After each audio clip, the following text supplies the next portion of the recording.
Mbote na balandi nyonso ya émission 20 minutes dans le Seigneur. Zambe na lola apambola biso nyonso.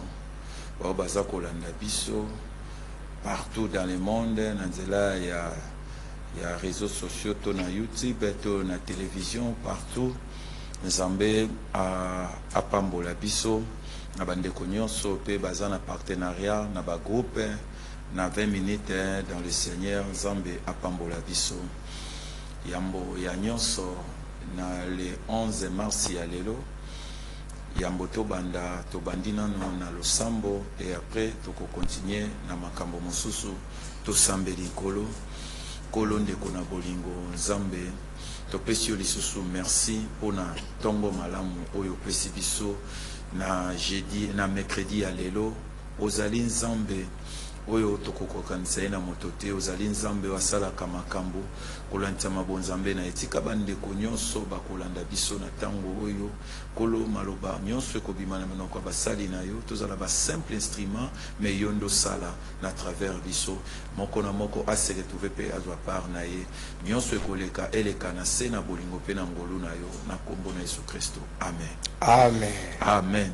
Amen. Zambe na lola apambola lisusu oyo ndimi kokata kongi kolamuka pona kolanda émission na yo émission na nga émission na biso 20 minutes dans le Seigneur to le kimbango pona kopesa bongo le visionnaire Mosali na Nzambe le révérend bongo Moïse Bunda Manoki oyo azali le visionnaire ya émission oyo 20 minutes dans le Seigneur kopesa ye matondi mingi na libaku malamu oyo aza kopesa biso pona kolekaka na etando bisika nyonso boza kolanda biso soki Nzambe akutanaki na mosali na ete kopesa ye moniseli yo te mena tongo lelo biso na bino tomonani te yango topesi matondi Nzambe batela apesa ye makasi mingi lokola télévision ezalaka ngonga tokoleka mbala moko na lombango na tongo lelo ezanga te moto na ko intervenir toza bongo na habitué ya mission o toza kaneta nyonso compagnon d'élite o toza kosane musala na Nzambe le berger fiston o tozala kina tozala kanaye lelo nde ko intervenir susu na tongo ya lelo.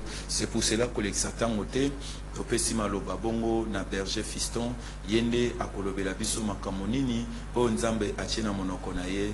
Berger fiston, bonjour. Bonjour pasteur. Nzamba pambola yo. Amen. Amen. Malobana epai na yo. Ok, to pesi lisusu biso mbote na tongo na lelo pona ngolu Nzambe encore de biso ya le 11 mars ya lelo na bolamu na ye oyo asaleli biso sotolobi tozonga depuis le 1er janvier kino tokoma lelo eza na mingi tokotaki na bango ensemble mais lelo mingi ba expiré d'une manière et d'une autre mingi ba kufi et Dieu nous a quand même accordé ngolu na ye et sali ke tokoma lelo yango to lobi na ye encore merci ndenge toyoki pa pasteur tozongisi merci pa papa na biso Moïse oyo nangolu accordé pour la jeune à chaque fois tout se retrouve ka bopona ko sakola to ko panza sango malamu na mokili mobimba. Sans plus tarder na zui directement passage de base la biso ya tongo na lelo auto ko partager isa na Romains chapitre 10 le verset 9. Romains chapitre 10 le verset 9 totangi na kombo na Yesu. Ma version en français, la Bible dit: si tu confesses de ta bouche le Seigneur Jésus et si tu crois dans ton cœur que Dieu l'a ressuscité de mort, tu seras sauvé. Voilà les passages de base nabiso et toningaki to essayer ko intituler message nabiso ya tongo na lelo la seigneurie de Jésus-Christ. La seigneurie de Jésus-Christ.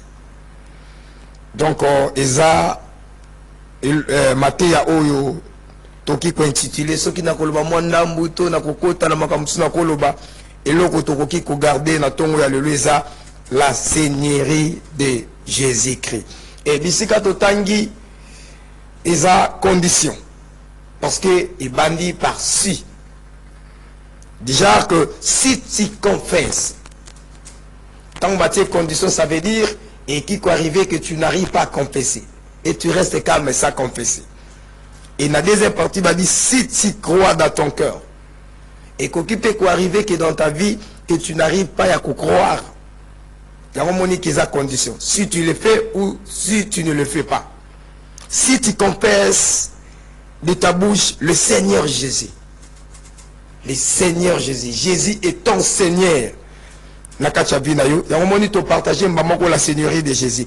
Et la deuxième partie, si tu crois dans ton cœur que Dieu l'a ressuscité des morts. Croyance et côté. Tu confesses et tu crois. Pour dire que tu crois et tu confesses. Comme autrefois tu partageais qui Nabambaleleki et Malobanayo et acte ya Malobanayo. C'est-à-dire qu'on dit Malobanayo.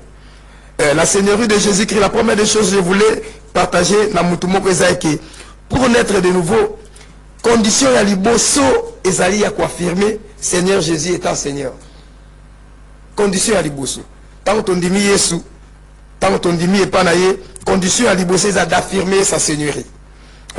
Parce que lorsque tu affirmes Seigneurie naye ya liboso, tu dis comme on a le coup la Seigneur. Seigneur est là qui signe, Seigneur est là qui s'y maître. Seigneur est là qui signe. Seigneur est là qui s'y encore contrôleur.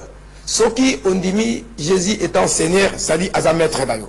Ce on dit étant Seigneur, à contrôleur d'ailleurs. C'est-à-dire, mutu oyazo contrôler nyonso nayo. Et la troisième des choses, nangana lobake, Seigneur ezanini aza instructeur. Voilà. Mutu oyo oza na kati ya groupe to na kati ya troupe naye ye mutu aza liboso azo guider ayebinzela. Et yo yebinzela te. Makambo belé oyo s'est passé yo yebite mais ye mutu aza na connaissance nango. Et encore pour essayer à couper sa biso point ya suka que Seigneur eza gardien. Donc na koloba chef. Ce qui on dit Seigneur Jésus Nabi nayo étant Seigneur na bomo nayo, ça veut dire que aza lokola maître panayo, contrôleur panayo, aza lokola instructeur, gardien et chef. Ça dit ye mutu aza na monopole ya ko conduire bomo nayo na ndenge oya lingi. La première des choses. C'est-à-dire d'abord d'accepter. Lorsque tu l'acceptes et au PC espace wana, il y a maintenant des choses oyo bandoko manakati abina biso après. C'est-à-dire faire de Jésus le Seigneur de votre vie, et cela qui sait que à combien mettre. Parce que yé moutou a diriger même dans l'action. Il faut on dit à comment mettre, il faut on dit à la Seigneur afin qu'il a dirigé même dans l'action. Maintenant, les grands problèmes pour la mission de Christ, que nous avons l'habitude d'accepter qu'il a la sauveur et aussi Seigneur à côté. Déjà que Nandimi et que yé a coupé la kingai. Nandimi ke ye abikisa kingapo a sauver ngai mais nandimi te ke azala maître to guide ya bomo ngai nandimi te ke azala dirigeant ya bomo ngai parce que ceux qui a za dirigeant te aza guide te ya bomo na yo il y aura beaucoup de choses yé le l'instructeur o ya parce que vie auto ko vivre eza vie spirituelle d'abord avant que vie physique et ça pour dire que makambu nyonso to ko vivre na sena moy sur bon mon abisso le bana nanzambe c'est quelque chose que croyance nabiso est spirituellement. Nous avons pris nanzambe oyaza molimo oyaza nzotote. Mais maintenant muto oya yebi ndenge makambo se passera na molimo avant besoin à conduire bon mon abisso pour tout comme de l'autre côté. Ce qui te tikeli espace te makambo nyonso eza ya kobeba. Tango andimaka ko tambusa bon mon abisso asala ngo toujours avec amour. La preuve en a pris qui a forcé à bisoter, a obligé à bisoter, a l'ingaka teke, a forcé biso, a imposé biso. Non, non, non, non. Sa façon de faire, tant à ça, la rabiso, aura toujours besoin de biso avec amour, collaboration. Ah, Monique, ne fais pas ça. Pour ça, la beauté. Yaka, kota place, salé le kobo. Tant que tu as dit, ma kota moulanaye, ils ont toujours un bénéfice, oh, il y a makambo ebele, et ça, la maranakata, bon, mon abso. Quand il devient le Seigneur, il y a bon mon abisso, il y a bon moto nabisso. Et là quand il bosse et ça la ranakata bon mon abisso, il y a bien abisso change. Pourquoi? Parce que le col a yebi makambu nyonso ndenge et qui s'est passé a yebi transformation la vie à mutu. Alors on a besoin à changer vie na yo. Alors on a besoin à transformer façon na yo même ya makanisi. Façon na yo même ya ko mone la makambu, ya ko yebi la makambu, ya ko sale la makambu. Alors on a besoin à changer et à transformer vie na yo complètement. Et lorsque on dit mis azala Seigneur ya vie na yo, et non pas seulement à guider kaka bon mon ayote, azawa la paix, ici le la bouclier. Bouclier déjà avec réalité nyonso e ki koya pona e abattre bon mon ayo, azawa na pona kolongisa yo. Yango moni soki to zongi na dernier chapitre ya Matthieu, au mona ke Bible zolo banasuka avant aloba ke bokende. Je suis avec vous jusqu'à la fin du monde. Mutu oyo andimaka et que Yesu azala loko la Seigneur azolobana que je suis avec toi. Bambalebe eleki na lukaki na soso lisabiso na mokanda ya Apocalypse chapitre 12 le verset 12 au Bible za koloba que esengo na likolo na bavandi nyoso na likolo. Pourquoi? Parce que l'ennemi est jeté.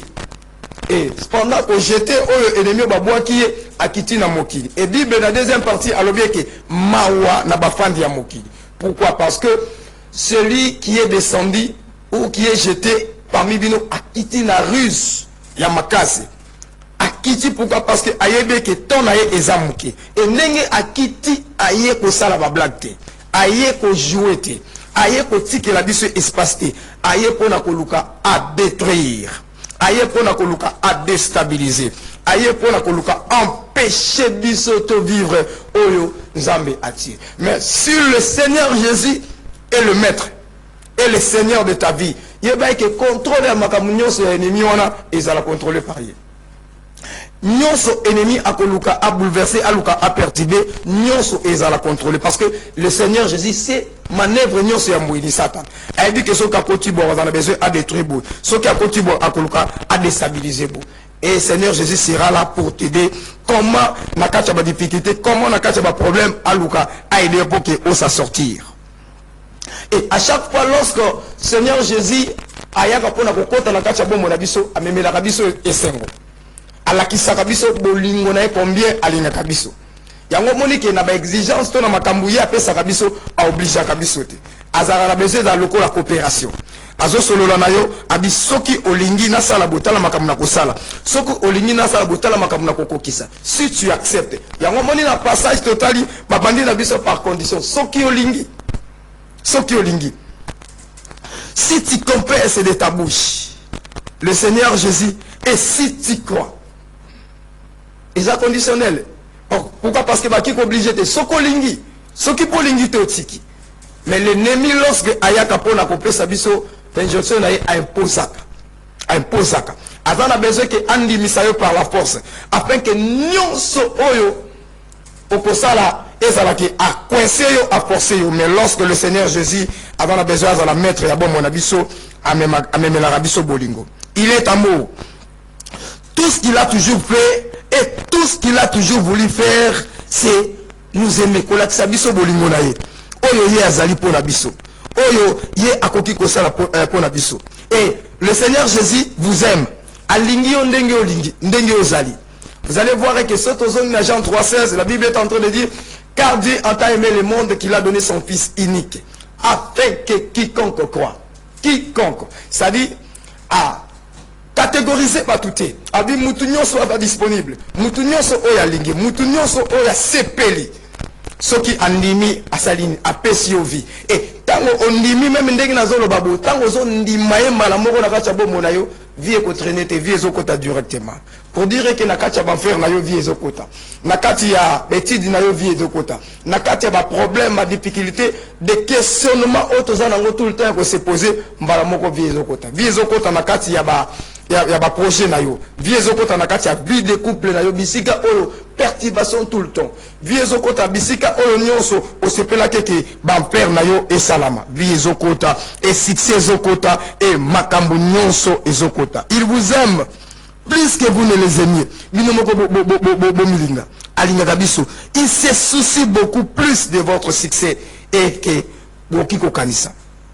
Nous avons besoin que Bokende Liboso. Nous avons besoin que nous sommes Kosala et Kende Liboso. Mais maintenant, pour que Kende Liboso, nous devons l'accepter. Étant Seigneur, et pas mal de gens nous voulons seulement qu'il y ait un sauveur. Parce qu'il nous a déjà sauvés. Mais pour ça, on a besoin qu'il a guidé bon mon abisso. atambusa bomoi na biso asalela biso oyo ye alingi. Certaines personnes ont du mal à accepter Jésus-Christ. Pourquoi? Parce que bayebite combien Yesu alinga kabango, combien bolamu wana, combien bolingo azala nango pona bango, et bayebite et bazo mona mabe ya kondima ba comprendre te. Cependant que na tongo na lelo na nyana pesa yo message moko ko transmettre yo ko lobaye que Jésus-Christ t'aime, alingi yo tel que tu es. Le problème est que tu as ils ont nécessité juste Seigneur naye, que tu acceptes Yé Azala le maître, que tu acceptes Yé Azala le contrôleur, que tu acceptes Azala le instructeur ya combat. Parle-moi un peu que tant que soldat bakende que guerre instructeur na bango azali. D'ailleurs mutako memabino et ceux qui bossent la boy cordon nyonso ozo se passer zo la coordonner na nzela naye. Ceux qui ont un ordre mauvais côté quelque part, on doit faire ça. On doit faire ça. Tu dois accepter que Aza l'instructeur et Avinayo. Tu dois accepter Aza la maître. Tu dois accepter Aza la chef. Parce que ceux qui ont un instructeur, à côté sayo, à côté sayo banzela ou eza réel, ou kobunga nzela te, ou makamunyoso et que c'est passé bien. Il faut qu'on dise ma Yesu nakacha bomo na biso. Parce que quand on dit Yesu nakacha bomo na biso, nous croyons à un Dieu vivant. Un Dieu qui change des situations. Un Dieu qui fait des choses au-delà ya kibomoto. Un Dieu qui accomplit toujours makamu nyonso oyeye alobaka na kati ya bomo na bato. Na tongo na lelo nalingaki na zongisa biso pona koya koloba na biso eloko moko eke. Lorsqu'on accepte la seigneurie de Jésus na kati ya bomo na biso. La première des choses nous a sauvés et la deuxième des choses c'est qui a vu tout autour donc non c'est dans la la responsabilité, la charge de tout ce qui nous concerne a vu en charge.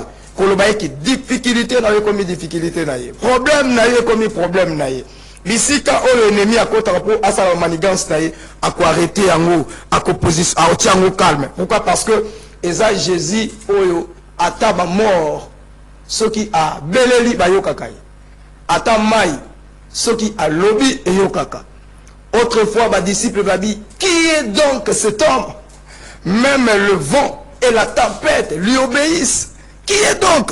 Parce que lorsque tu acceptes sa seigneurie ayeka pona kotambusa yote mais ayepe pona ko empêcher ba tempête. Et toi qui me regardes ce matin, Yesu est capable de modifier la situation de la vie. Tout ce qui est en train de se passer, tu peux être là en train de beaucoup réfléchir. Ma questionnement est l'équi et belé. Je te dis, Yesu est capable. Sa seigneurie, ce qui est s'installer dans la vie, au monde qui peut sa forme. Et peut sa forme dans la étude. Et couper sa forme na kati na difficulté financière na yo et couper sa forme na kati ya projet na yo et couper sa forme na kati ya vie de couple na yo oza na kati ya perturbation et couper sa forme na kati ya les esprits mauvais o ba yaki ko vanda. Pourquoi à chaque fois lorsque Jésus s'est présenté même devant les esprits mauvais, vous savez fouille de Gadara, lorsque Jésus s'est présenté à cause de sa seigneurie, même les démons qui étaient na kati ya fou tabani koloba problème ni na yo na biso. Si Jésus vient dans ta vie, qui a même la yo bon et bon moyane et comme ma modification na kacha bon monayo okotato la nzambe na kacha bon monayo et okobika nzambe na kacha bon monayo. Et je vais essayer de prier pour toi pour la pasteur espace. Éternel Dieu, je prie dans le nom de Jésus pour na papa moko oyazola na biso na tongo na lelo et je prie pour na maman moko oyazola na biso na tongo na lelo et un bien-aimé frère ou une sœur oyalandi biso na tongo na lelo ya les 11. Je prie au nom de Jésus. Je crois que ta seigneurie peut tout modifier. Je crois que ta seigneurie peut tout changer. Et nous avons besoin que exercice wana ekota na kati ya vie ya moko na moko. Ekota na kati ya difficulté ya moko na moko. Toute personne qui accepte à chaque fois ya kolandaka émission au 20 minutes avec le Seigneur. Matérialisation ya maloba na yo et la tanzoto na ye.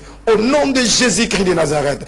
Il y a des gens qui sont malades au bazana besoin ya santé kota na kati ya bomo na bango. Je prie au nom de Jésus que ta seigneurie s'impose na kati ba maladie na bango afin que koya au nom de Jésus-Christ de Nazareth ba o bazana perturbation financière j'ai pris au nom de Jésus yo okoki ko arrêter ba tempête okoki ko arrêter vent okoki ko lobana un mort à ressusciter nyonso sénéri na yekota et tia stabilité et puis ça ordre bisika des ordres des agina bon na bango au nom de Jésus-Christ de Nazareth to sambeli nous avons ainsi prié.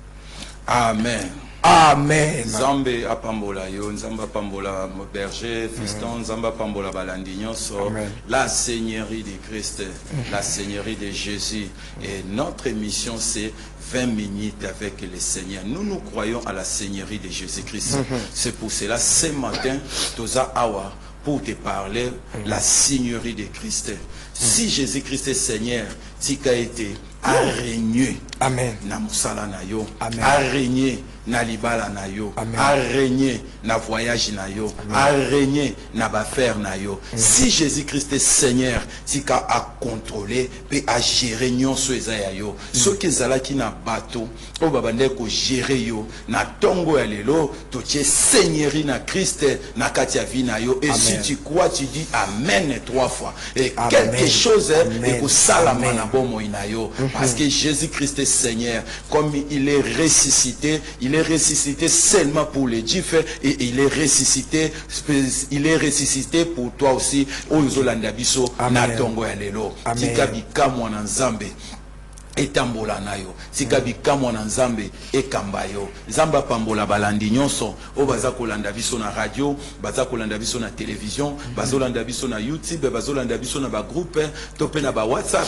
Nzambe apambola bino pe ba o baza na kati ya Facebook et lekimba la moko pona kopesa ba annonce pona kosilisa poto nyito shite to silisa to zobeta kaka sete na bandeko nyonso o baza bongo na 20 minutes dans le Seigneur social. Mois de février c'est cela qui tozobeta sete pona bandeko nyonso boyebi ndenge nini tosalaka tosala ndenge tosalaka wana Nzambe akopambola biso.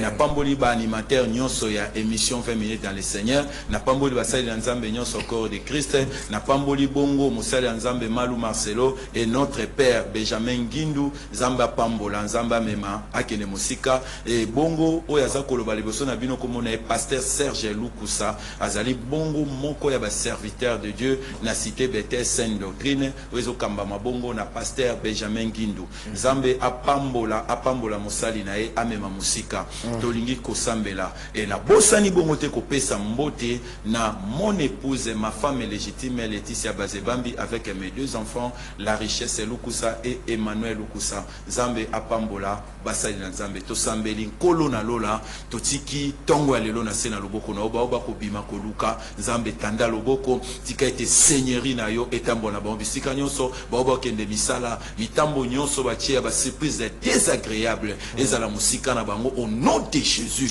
Ba oyo baza kolanda biso na ba net baza kolanda biso bisika nyonso Nzambe nguya na yo onction na yo ezala ka sa limite et kota bisika nyonso tala mwasi aza kolela mabote zate mwasi aza kolela alingi koleka na lipaso tika Jésus Christ azala Seigneur na bomo ina na tongo alelo tika loboko na Nzambe esimba ebisika zali na kombo na Jésus Christ ndeto bonde tolobi amen. Amen. Zamba pambola biso tokutani bongo mokolo ekoya.